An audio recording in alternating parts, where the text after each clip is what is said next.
स्पिंडीज way too overrated, we need to have a talk on that. क्योंकि देखो, एक होता है कि कप्तान का कसूर है, कप्तान का अगर आप रिकॉर्ड उठा के देखो मोहम्मद रिजवान, तो अभी तक उन्होंने एज ए कैप्टन T20 में 18 मैचेस में से सिर्फ एक जीता है।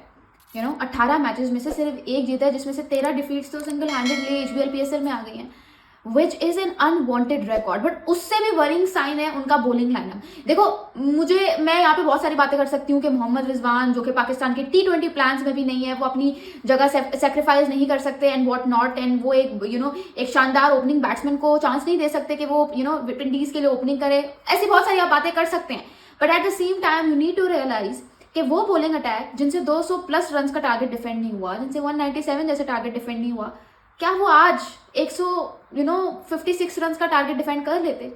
क्योंकि पिंडीज अगर आप देखो तो उनकी सिर्फ बैटिंग में मसला नहीं है या उनकी सिर्फ बॉलिंग में मसला नहीं है, उनके तीनों डिपार्टमेंट्स में मसला है। I guess they are very low on energy, ठीक है। एंड मोस्ट इंपॉर्टेंटली आपको ये देखना पड़ेगा कि ये अब उनकी तीसरी लगातार डिफीट थी, ठीक है, तीसरी लगातार। And I am genuinely waiting for Hyderabad Kingsmen versus the Pindiz का क्लैश, क्योंकि उसमें से एटलीस्ट कोई एक टीम तो जीतेगी। आज आप पिंडीज की बॉलिंग लाइनअप उठा के देखो, एक अकेला मोहम्मद आमिर था, ठीक है। आप कह सकते हो टॉस का बहुत बड़ा हाथ था, कंडीशंस का बहुत बड़ा हाथ था, लेकिन इससे पहले आपको भी पता है कि पिंडीज की बॉलिंग लाइनअप का क्या हाल था, ठीक है। चाहे वो दिन में बॉलिंग करवाते हैं, शाम में बॉलिंग करवाते हैं, the situation remains the same. एक मोहम्मद आमिर इकोनॉमिकल गए, और वो भी इकोनॉमिकल कब गए? जब उन्होंने तीसरे ओवर में कम बैक करना शुरू किया, वरना उनके हालात भी आपके सामने थे। And during all of this, I guess you need to appreciate Sameer Minhas. For me, he is unarguably the best young batting talent in HBL PSL so far.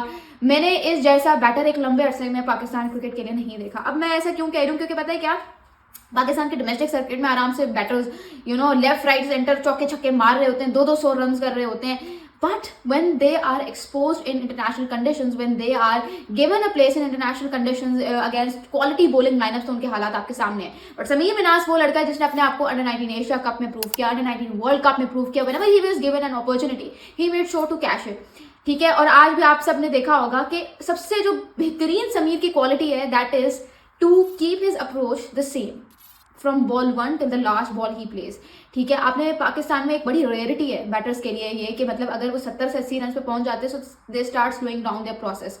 But Sameer का मैं ये नहीं देखती। आज समीर वाज ऑन 80 रन, उसकी approach आपके सामने है, ही डिडंट स्लो डाउन, बल्कि he was still going for all those Sixers. He utilises every part of the ground, her bowler को चार्ज करने की कोशिश कर रहा है, चाहे वो स्पिनर है चाहे वो पेसर है। पाकिस्तान में ये रेशो बड़ा कम है, अगर पेसर के अगेंस्ट अच्छी गेम है तो स्पिनर के अगेंस्ट वीक है, स्पिनर के अगेंस्ट अच्छी गेम है तो पेसर के अगेंस्ट वीक है। But Sameer is that one complete batter जो मैंने बड़े लंबे अरसे में पाकिस्तान के सर्किट में देखा है। So Sameer is hands down the best batter, young batter of HBL PSL so far. What do you guys think? Do let me know in the comments below.